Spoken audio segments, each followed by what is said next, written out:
Let's bring in Republican strategist and president of Capital Strategies, Cheri Jacobus. And Cheri, with a welcome to you, I first want to get your reaction to the delegate fight. Can Donald Trump catch up with Ted Cruz's ground game at this point, or has he left it too late in these final primary states where organization is always considered to be so key? Yes. And okay, there's a yes to that. Well, yes, that organization is key. Okay, yes. But does it even matter if Trump gets 1237 on the first ballot?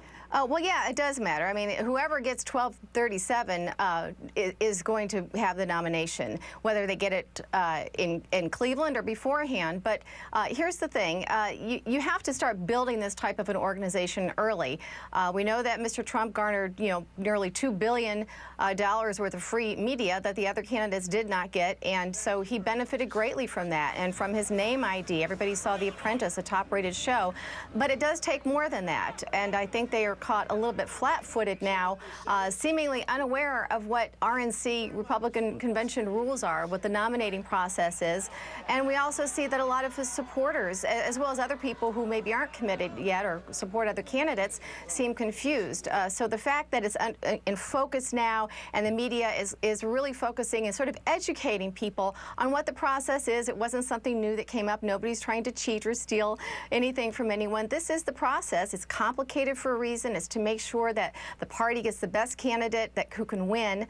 And so I think that this scrutiny is, even though it's difficult, is helpful, and it's good. It's good. It's a good civics lesson.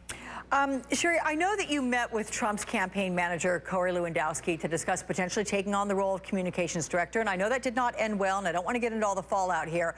But this week, you told the National Review's John Fund that you came out of those meetings with the sense that Trump doesn't really want the nomination. He wouldn't mind falling short of a delegate majority, losing the nomination, and then playing angry celebrity victim in the coming years. Well, that wasn't necessarily from those meetings. I was approached by the Trump campaign for 2 meetings, and they were pretty standard. This was my opinion in the months following that, and in part what we've seen with them just simply not having an organization, not really building the type of team that they needed to, thinking that if they had, they were anti-establishment. We now see that Paul Manafort is bringing on a ton of establishment people, old-time Republican consultants, the type of people that that Trump's base says that they hate.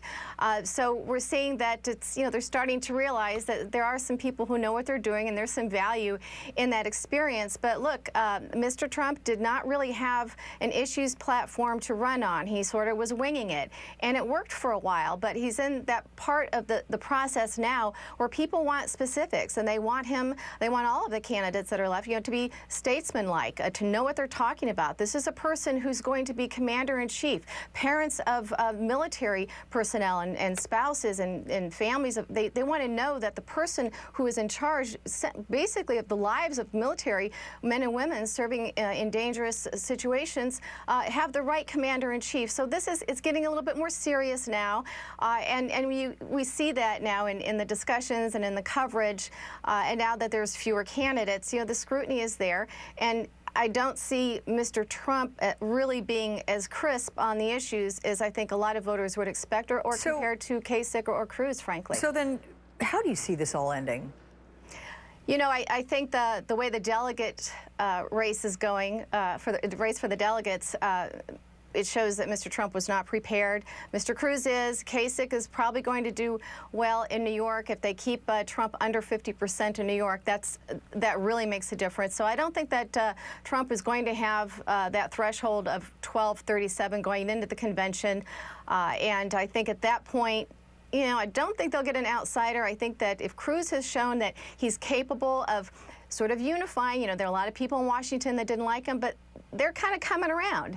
And if he's showing that he can do the hard work and sort of slog through these states and pick up the delegates, there's also some goodwill towards John Kasich, because he's certainly a good positive face for the party. And if he keeps Trump under the 1237, because again, the vast majority of Republicans do not want Trump, and we know in Pennsylvania, a full 1/3 of Republican voters won't vote for Trump. They'll vote for Hillary or somebody else. So the party wants somebody who can win. And Yeah.